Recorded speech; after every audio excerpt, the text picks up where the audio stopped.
Okay, it's okay on my end. How about you? I'm still waiting. Ryan? It's gonna take a few before it comes up on my end.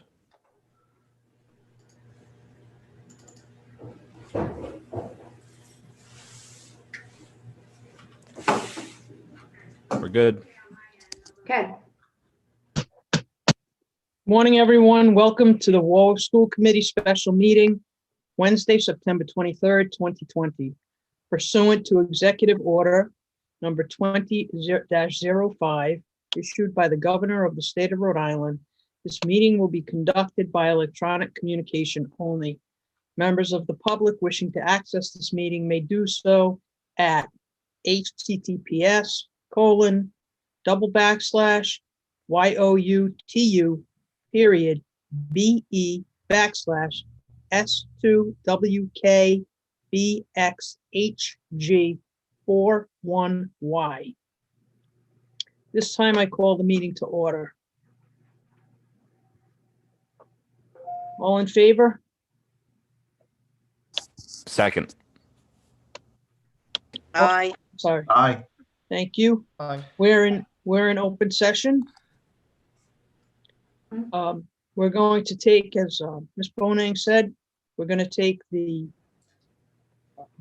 open matters first. But at this time, please stand for the flag. I pledge allegiance to the flag of the United States of America, to the republic for which stands one nation, under God, indivisible, with liberty and justice for all.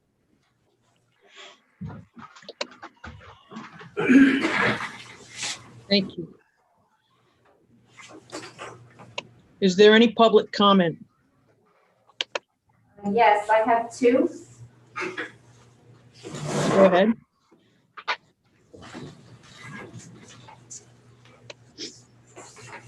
I have one from Miss Carlene. Hi, I'm concerned that 2 days a week is not enough at 4 hours a day for these students. Why not, or can we get these kids in on a staggered basis 5 days a week for minimum? These children need to be taught by a teacher in a classroom with no other distractions. Kindergarten for my daughter is maybe a half hour on a live meet and maybe a paper or two to trace or something. Then the rest of the day is either nothing or what the parent chooses to or has time to do. It's not fair to the kids. This is not an education. In my case, it has nothing to do with the teachers. The teachers are trying and are fabulous, but kindergarten is mainly socialization, routine, and learning to respect teachers and other students. It can't be taught or done at home. And 2 days a week isn't a routine enough to children. Why can't we do 4 to 5 days a week at 4 to 5 hours a day? Other school departments do this for the younger kids, and the hybrid 2 days a week for older kids, which I also don't see being fair because a lot of complaints are out there as well. We need to do better for our kids. They need an education and a proper one. Parents are not equipped to teach kids. Most parents have multiple children in different grades and classes. These children need consistency and routine, and it needs to be done in a classroom with no distractions of electronics and normal surroundings at home. Please, please, for the sake of our children, we need a 4 to 5 day plan for in school and a 3 to 4 day plan for older kids. Other cities and towns can do this. I feel Warwick can too. The next comment is from Maya Sherman. Dear members of the school committee and administration, thank you for voting to bring kindergarten students into vets. As stressed by myself and other parents, distance learning for these young children is not substantial. After watching my son's engagement and learning diminish in the first week of school, it is beyond alarming to think we would even consider doing distance learning any longer for kindergarten students. As parents and educators, we know engaging with peers and teachers in person greatly benefits learning. Acting upon the opportunity to provide safe in-person learning for kindergarten students at vets is urgent in their development. This must happen in a timely manner. The school system must provide the safe temporary home for K students at vets as promised.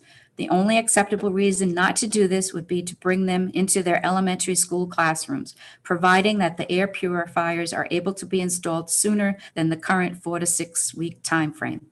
You must not further delay the opportunity you voted on. Our children's well-being and education is at stake.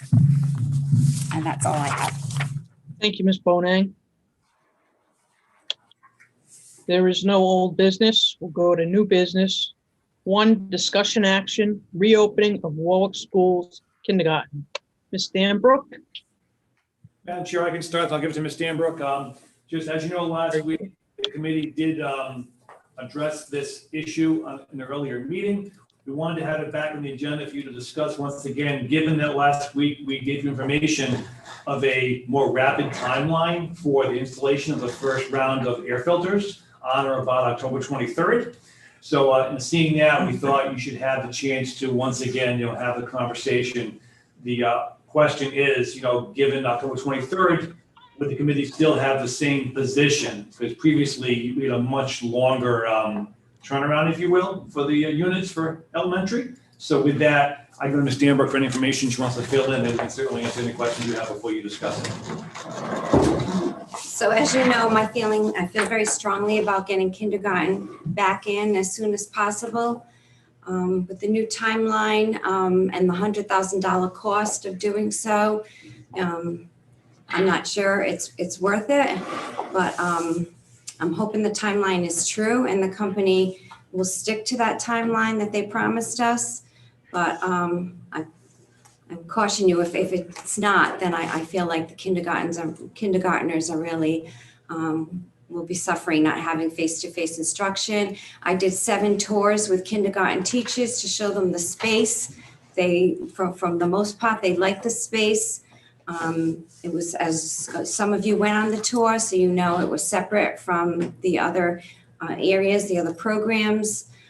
So I leave it to you, what you think. If the timeline was Thanksgiving to Christmas, I could not support leaving them home for all that time. So I leave it to you. It's a shorter time frame. So, but we need to get them back as soon as possible. Thank you. Thank you, Ms. Stanbrook. Anyone else on this?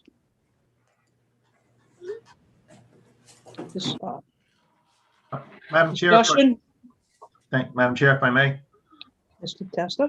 Thank you. Good morning, everyone. I have to tell you, I'm kind of struggling with this one a little bit.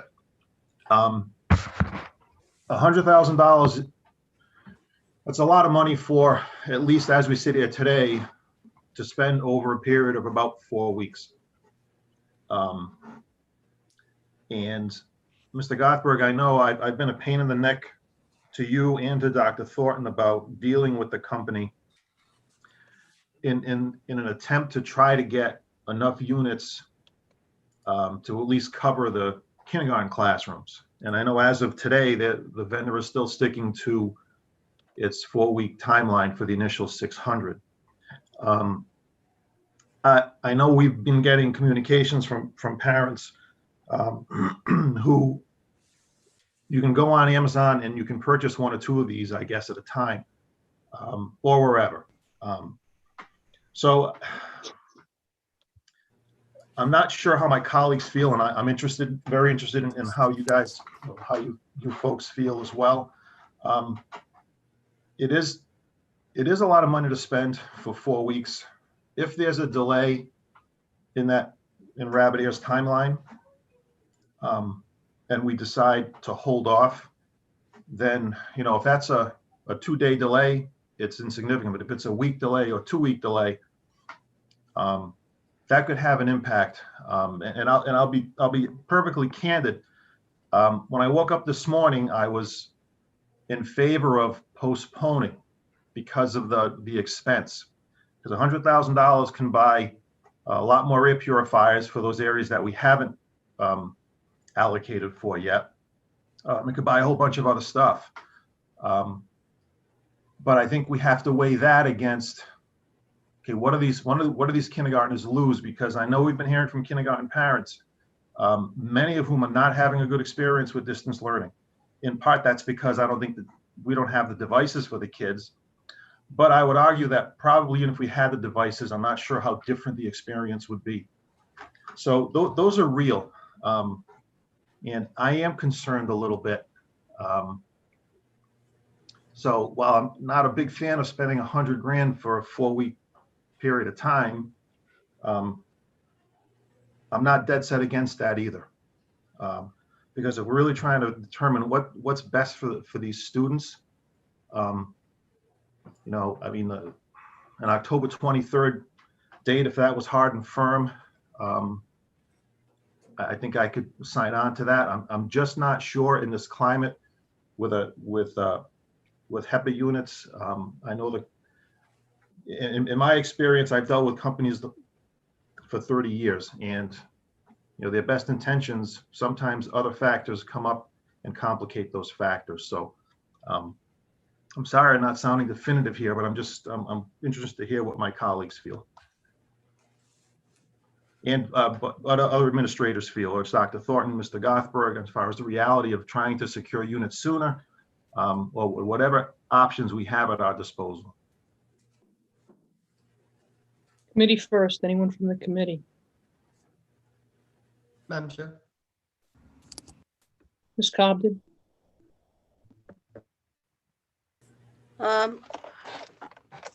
kind of feel like Mr. Testa. I went to bed last night thinking that we should just delay it because it's not just,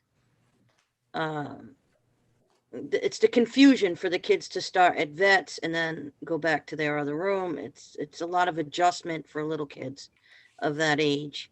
But I'm also concerned that there will be a delay and these children will be out of school longer than we want. So I feel like Mr. Testa too, and it's a hard call. I mean, despite money, put that aside.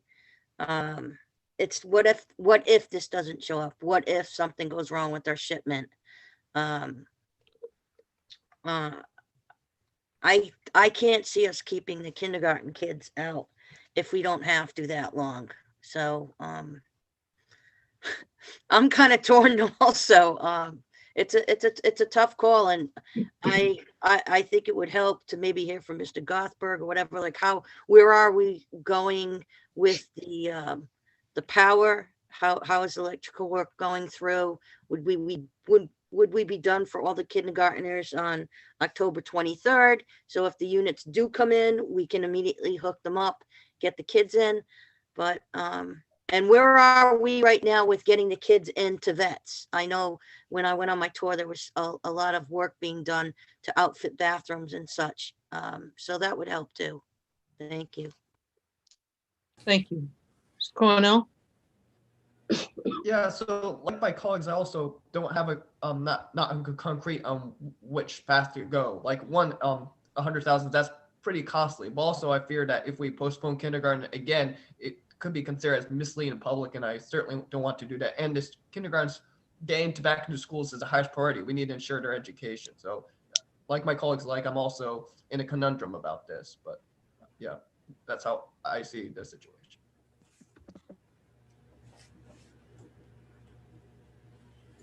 Mr. Adams? I was waiting for anything to be done. So I feel the same way, obviously. And I think beyond that, because I do believe it is 4 weeks for the HEPA filters. And someone please correct me if I'm wrong right now before I start talking some more. I saw Mr. Testa on his 4 head, weeks. so we're gonna go with 4 that. weeks. So now, on top of that, it's even less than that, because it also takes 3 to 5 days to move all the kindergarten stuff from the classrooms to vets. So now it's $100,000 for 2 weeks, and obviously we've had all of these, all the parents let us know what's going on with their children for distance learning, and it's really obviously we don't want to stunt any further educational growth. So it's really a game of chance in case anything doesn't get delayed. I don't know. Can we put the $100,000 into more expedited shipping? Much rather that. But that's all I got. Thank you, Mr. Adams. I feel much the same that the rest of you do. This is all significant. I've been struggling with the social emotional adjustment of these children as far as going to vets. Well, first of all, we have to move everything, pack everything up and move everything, bring them into vets, introduce them to vets, get them used to vets for 2, maybe 3 weeks. Then we have to close down and move everything back into the classrooms. I think it's, and while at the same time trying to gear up to get our elementary students back in school. And we're looking at anywhere between 100 to 150,000 total to move everything and move it back, and unsettled children and teachers. And I don't think at this point that it's in our best interest for anyone, for our children, or the budget, or even the disruption to vets to do this. I think at this point, I feel pretty strongly that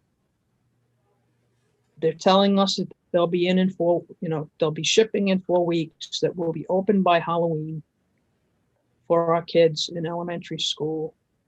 And I believe them. They had no reason to tell us they could ship 600 units or 594 units early. So I think we need to land on that side for the good of all. It's not great for anybody, but it could be worse if kids have a bad experience and then they get used to something and the whole thing. Administration, anyone? Madam Chair, I would concur with you with one addition. I would say while we've had no luck trying to secure units early for kindergarten, that doesn't mean we're not still trying. So I would concur with you, but still vigorously try to find a unit for K before the 23rd. Having said that, as of this hour, we have not found them, but that would be my hard push for my team to keep looking for the units. Agreed.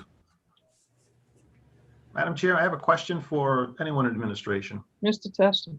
Thank you. And I kind of kicked myself for not, in my opening comments, try to factor in the time for the move. So Dr. Thornton or anyone else in the room, you're all kind of small on the screen. I can't see who's there. Realistically, if we were to move K, how long would that take? I know that we said 3 to 5 days, but all in, are we looking at a week and a half? So Kevin said about 3 to 4 days that he could move the kindergarten classrooms into vets, and that the kindergarten classes would start October 6th. Okay, so if it's October 6th, we're looking at 17 calendar days and probably 13 school days thereabouts. Okay. Again, not that everything's about money, because not everything is about money, but the other side of it, there's a disruption to the chair's point about moving these kids, and then 2.5 weeks later, we're going to turn around and we're going to move them again. We did hear pretty loudly from kindergarten teachers how if we were going to do this, why couldn't they just do it in their home school? It's a very valid argument.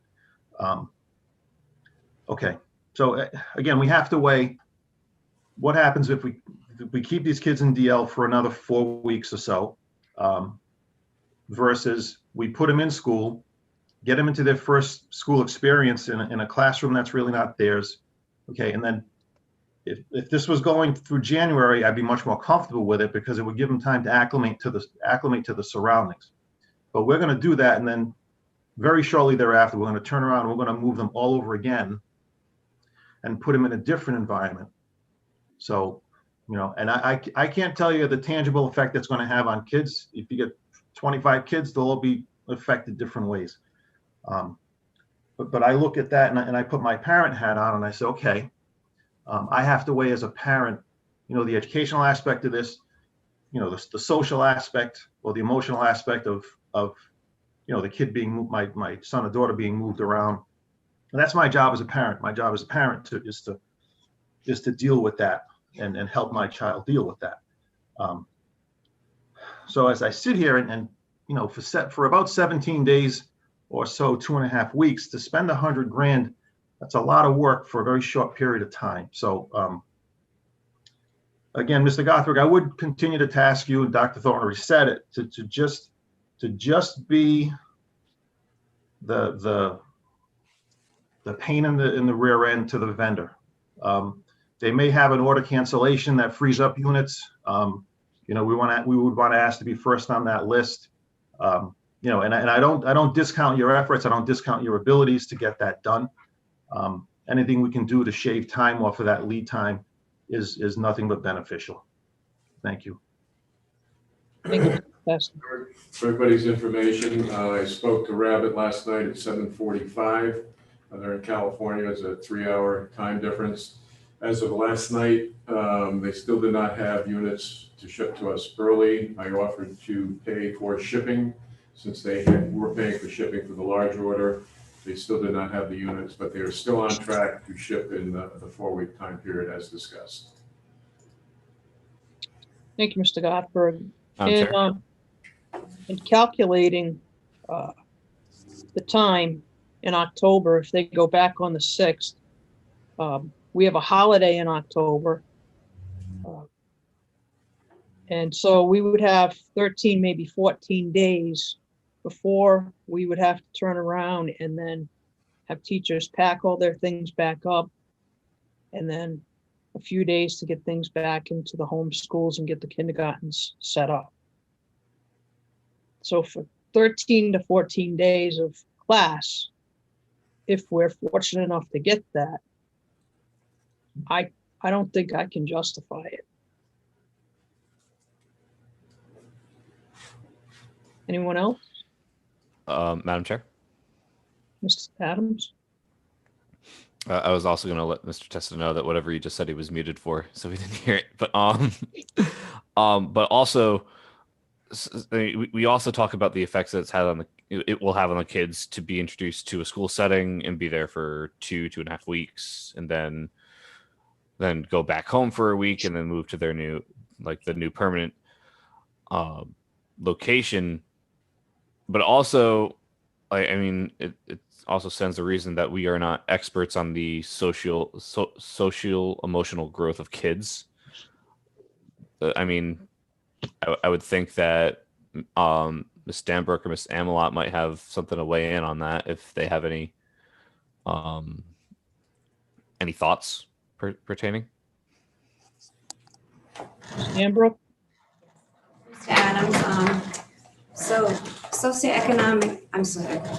social emotional is very important for students, all students, but especially kindergartners, to be able to meet their peers, collaborate with their peers. So it's very interact, not only with their peers, but with their teacher, to see that their teacher cares about them, gives them more confidence, makes them try harder and persevere. So it's a huge piece, and you've known that we've spent a lot of money on responsive classroom just to get these in place, these components in place. So seeing friends is very important, and also the adults is important as well. But I understand your dilemma with the time frame and the amount of money. But so I'm asking teachers to do morning meeting right now, the kindergarten teachers, so that they do it with their whole class. The ones that have technology, not all the kindergartners do have technology. Some schools were able to pass out Chromebooks to the kindergarten students. So in those classrooms, they are doing morning meeting with the whole class. So the students get to see who their classmates are. Some of them have never been to school before. They've never been to preschool, and, forming relationships, learning how to share. it's all a skill that you learn in person in kindergarten, but I understand the dilemma that you're facing with the timeline. And something else that also just occurred to me as well. Mr. Testa hit it right on the nail on the head, because I had gone and counted. It would be 13 school days. But also something to consider, if that we're looking at an individual child, because it's hybrid, it's only going to be 5, because they're only there 2 days a week. I just put that out there as well. You're absolutely right, Mr. Adams. For a lot of these kids also, it's a time for them to establish separation from their moms and dads or caretakers. So if there's a lot of changes at one time, that could be destabilizing. They could struggle with that. There is no perfect answer. Now, and Madam Chair, I think what you just said about struggle, I'm wrestling with moving them and then moving them back. Does that make the struggle any easier? I don't see how that would, for a child that's having difficulty right now in DL, or is socially and emotionally a little more fragile than their peers. I'm not sure how this move and then move back actually lessens that struggle. That's what I'm talking about. Yeah, no, so I agree with you. And Mr. Adams, I didn't realize to me on the number of school days that we're talking hybrid here too. So it's actually even less on a per student basis. Possible 7 max, Mr. Testa. And I understand. I sympathize and I empathize with those parents whose kindergartners are struggling with DL. I truly do. But I think, I try to put on a parent hat, I put on a school committee member hat, I put on a taxpayer hat, try to balance all those interests together. And I'm not sure if we, at the end of the day, how much benefit we do if we move these kids for about 5 to 7 days of actual in-person instruction, versus if we just hold off, do everything we can to try to accelerate the delivery of at least a partial on that shipment, and then get all the kindergartners back into their home schools on a regular hybrid basis, on a go-forward basis. So as I sit here and discuss and we think, I kind of come around to that position that I think it's better to wait and try to shave off some time, and we'll just be a pain in the rear end to the manufacturer.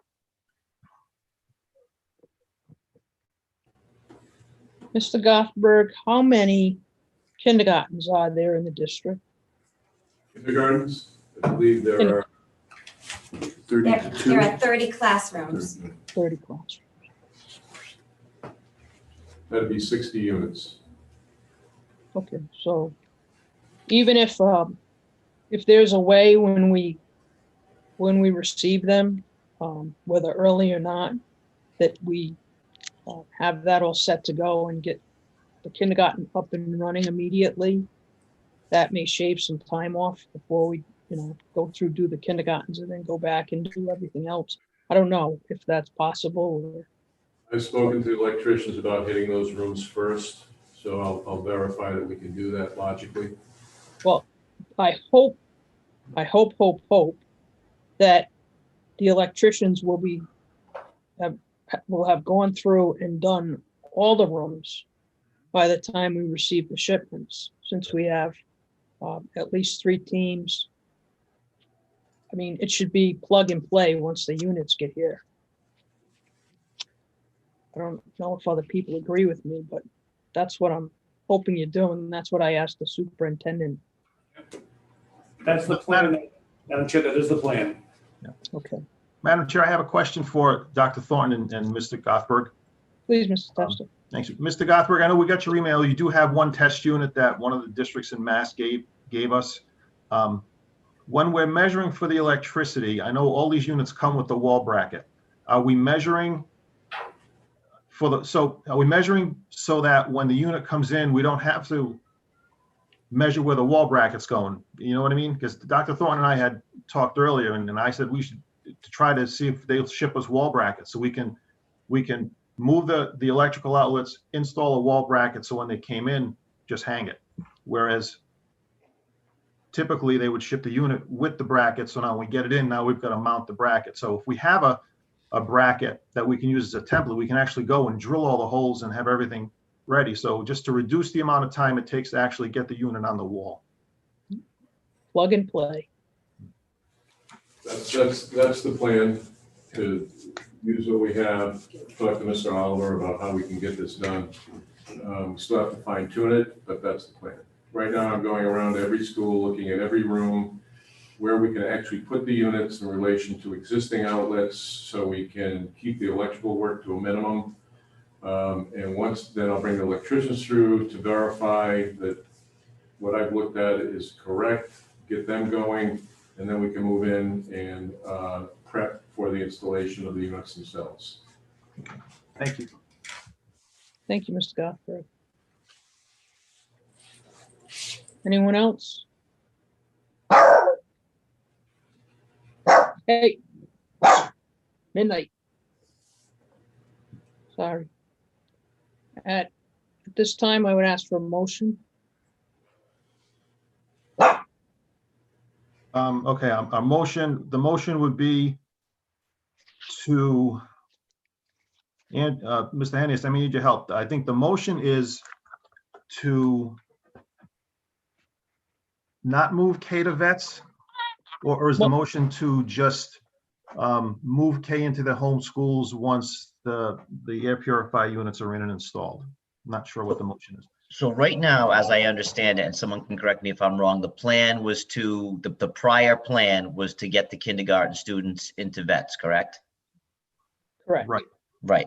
So I think that the motion needs to, if the desire of the committee is to no longer follow that path and to get the kids into their home schools as soon as possible based on the HEPA filters, I think that would be the motion.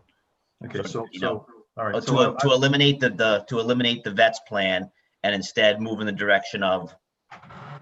Okay, so it would be, okay, so I would make a motion to not move K to vets and move them to the home schools pending the arrival and installation of the HEPA units on or about October 23rd, thereabouts. Is that, can I be that specific?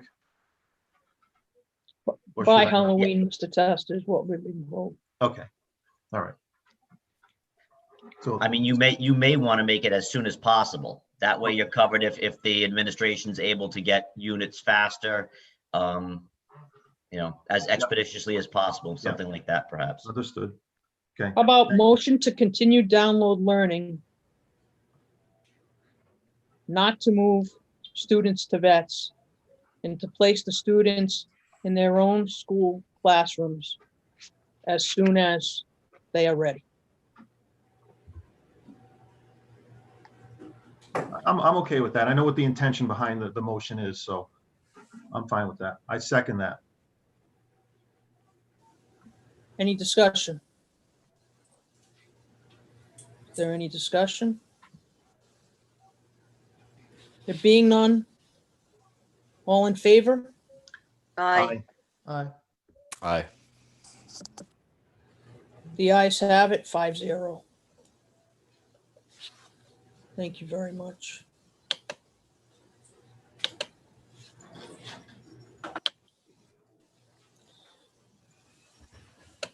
New business number 2, discussion action, contract award technology, endpoint protection program renewal. Mr. Taylor. Madam Chair, members of the school committee, good morning. I'm here before you today with a couple quick items. The first is, as you mentioned, the renewal, annual renewal of Sophos, which is our endpoint ransomware, malware, phishing threat, all the stuff that keeps our network as safe as possible for both our servers as well as the endpoint, the various computers in the district. So I'd ask for approval this morning on that. I move approval. Second. Discussion? Is there any discussion on this matter? Being none, I'll call the vote. All in favor? Aye. Opposed? The ayes have it, 5-0.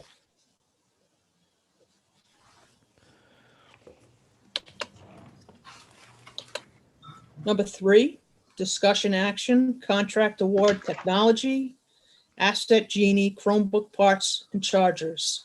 Ms. Dr. Taylor. Thank you, Madam Chair. Before you this morning, we have a purchase order for parts for our Chromebooks. As you know, we've been working very hard. Our technicians have been working extremely hard at getting whatever devices that we have back into circulation as we await the arrival of our large purchase of Chromebooks that you all had approved at our last school committee meeting last week. And fortunately, the good news is we did receive devices that have been returned even in the last week's time, but they are missing chargers. They're in need of repair. They're in need of some parts. So before you is the requisition to get the parts that we need quickly, and that way we can get those out into service to the families that need these devices as we await the large purchase. I'd ask for your approval on this. Thank you, Dr. Taylor. I move approval. Second. Discussion? Madam Chair, just one question to Mr. Dr. Taylor. How long does it take for these parts to come in? Is this like an immediate ship thing, like they're here in a week or so? Yep, immediate shipping. We, with the emergency approval from the chair and the superintendent, we already received the chargers in to get those out and about. So we're looking at, and really, and I can't stress it enough, and to recognize our technicians and the amount of time they're putting into this. To flip 100 Chromebooks in rapid time, you can only imagine how much work that is, but these parts do make it possible. So it is a quick turnaround time, both on the shipping and the putting these out to the community. Thank you. Thank you, Dr. Taylor. Anyone else? Any other questions or comments? Being none, I'll call a vote. All in favor? Aye. The ayes have it, 5-0.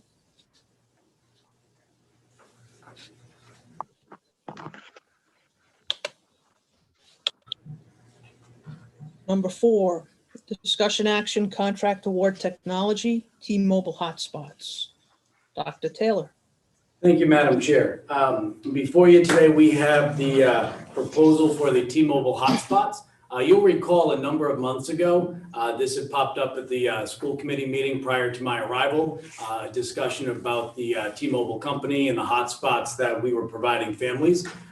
In the last number of weeks, with the help of Mr. Ferrucci, we've had great communication with T-Mobile, and we've really honed in on exactly the use. Originally, as I presented, I believe a month ago on hotspots, there were 300 SIM cards that were purchased with only 100 hotspots in which to use those SIM cards. From those 100, we were able to inventory that only 21 hotspots were ever in deployment. 21 hotspots times $20 a month was all that we were utilizing. And we, again, with the support of Mr. Ferrucci, T-Mobile recognized that and credited our account, in respect to the amount of hotspots that were being used. So now before you, we have an open purchase order to continue to turn on hotspots to those families in need. The purchase order would be for 100 hotspots, but with the understanding and the communication with T-Mobile that it's a deploy as needed program, as opposed to just let's buy them all now and try to use them.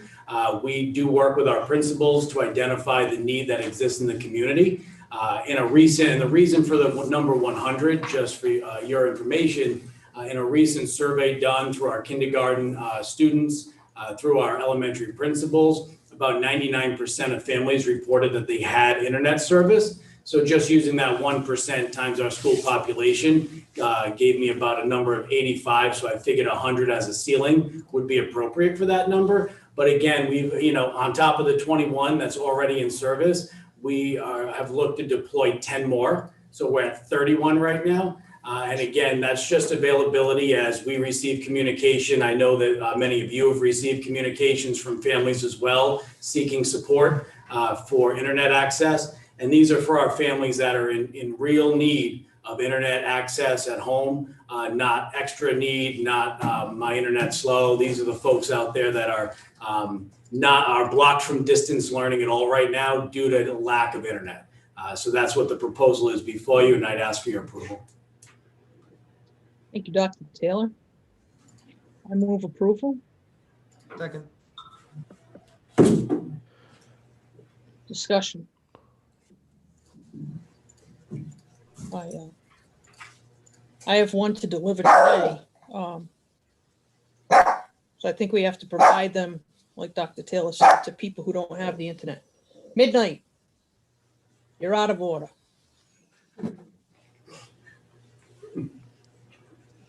Any other discussion? There being none, Madam Chair. Mr. Adams. Just a question on for numbers' sake, Dr. Taylor. Just because looking at the document that was given to us, it says 100 hotspots at $20 for 10 months, which comes to 24,000. But 100 times 20 times 10 is 20,000. Where's the extra 4?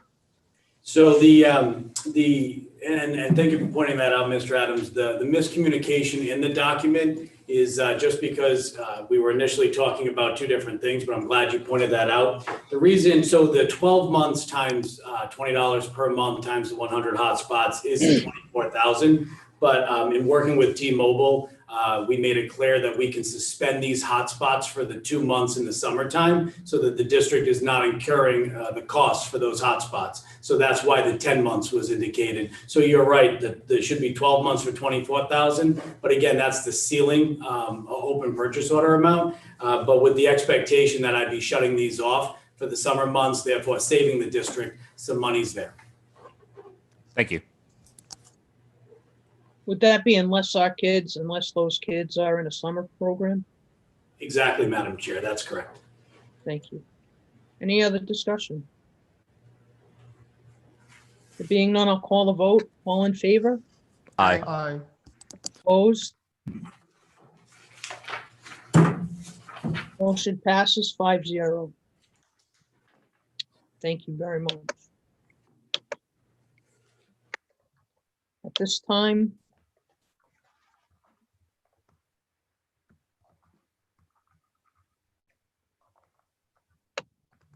we are going to go into executive. We will vote to go into closed session for discussion and or action regarding those items of business exempt from open meetings under general laws of Rhode Island, RIGL 42-46, 5, A1, A2, A4, A8, and A9. So moved. All in Second. favor? Aye. Aye. Aye. The ayes have it. We're in executive. Mr. Adams, you're going to recuse yourself at this time? I'd like to just make a comment, if that would be cool. I'm not going to say anything pertaining to like anything that would put any information on. How do I words on this? I don't know. Just a heads up, we're still streaming live. Yep. Bodeg is shutting that off now. Understood. Are we going into a room or what are we doing? Does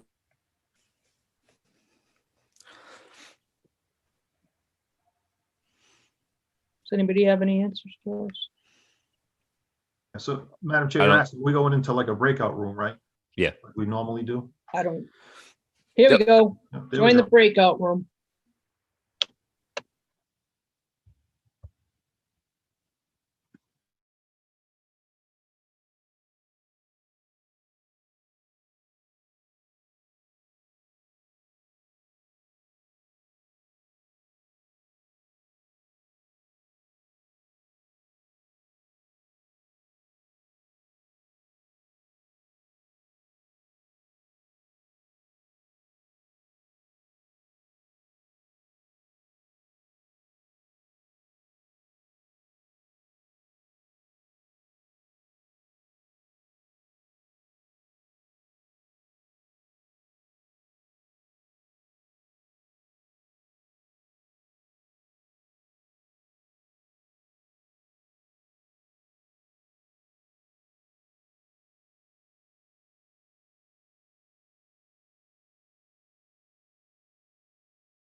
We just need one more to adjourn. There it is. There we go. Yep. All right, so can I make the motion now, Andrew? Yeah. I would make a motion that we, with no other business, we adjourn. Second. All in favor? Aye. Take care, everyone. Thank you, Andrew. Or so, Thank so you, Andrew. Yeah. Kathy, am I going back to the breakout room? I think. There we go. Where are we now? Where are we now?